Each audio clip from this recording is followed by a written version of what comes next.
In the countryside of a small European state, cousins Miles and Ryan were two active 14-year-old boys who had the night alone as their parents attended a wedding. They tend to be pretty independent and had no need for a babysitter. And so, they spent their night playing video games on the PlayStation. 3 hours into it, they eventually get bored.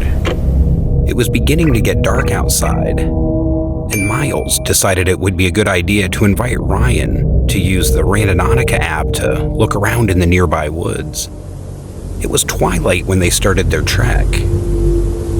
They go deep into the woods when the skies became gloomy all of a sudden. The rumbling of thunder in the distance pointed to possible rain.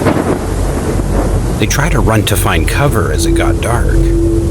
Fortunately for them, Randonautica points them to a structure in the distance. They run towards it. As they grow closer, Ryan tells Miles that he has a bad feeling about this. They turn on their flashlights now. It looks like a dilapidated old orphanage. The walls are mossy and it looks like a pre-war structure. Ryan complains that the house smells rotten. Miles dismisses it and tells him, of course, they're in the forest, things die there. As the rain falls outside, Miles and Ryan take turns telling each other scary stories, lighting their faces with flashlights as they spin creepy tales of ghosts and serial killers. As they're busy doing this, they're interrupted by the sound of footsteps. They stand up. "Who's there?" Ryan says. No one responds. Miles says, "Maybe it's just our He's interrupted. "What are you doing here?" shouts a hoarse woman's voice. They aim their flashlight forward and see a dirty, haggard woman with red eyes and long hair and fingernails rushing towards them. "Get out!" she screams. She runs towards the boys and they scream and try to run away. She's shouting the name Frank as she lunges forward. She gets Miles by the shirt as they both fall to the ground.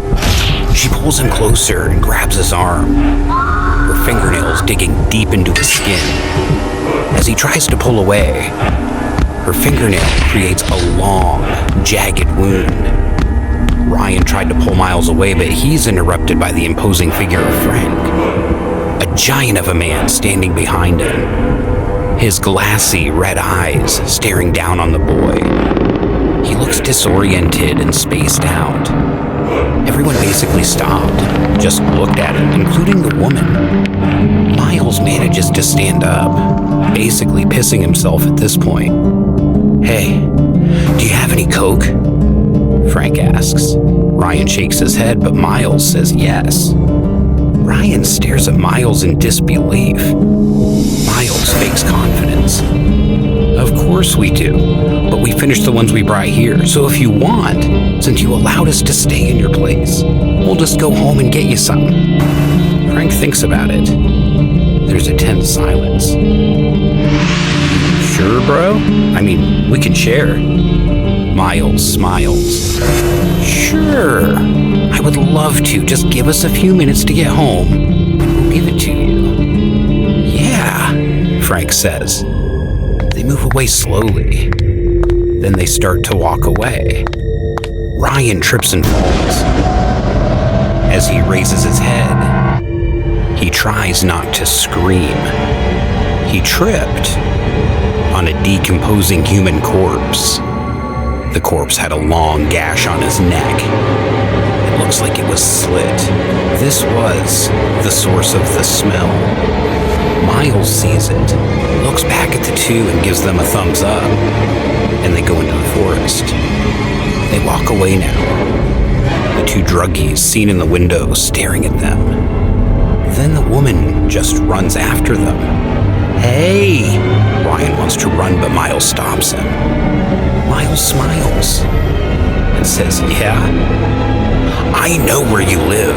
You better give it to us or we will kill you. Okay?" "Of course," Ryan says. "We're not liars," Miles replies, crossing his fingers behind his back.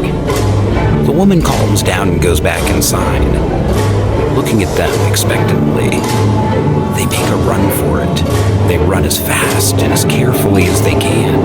Eventually, the boys make it out of the forest and back home.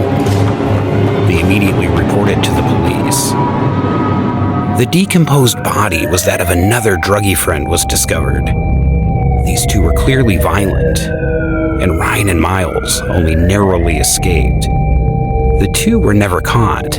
At night, Ryan hears tapping on the windows, and when it rains outside, he could swear he could see two shadows outside. Maybe they are still there, just waiting for the right time to strike.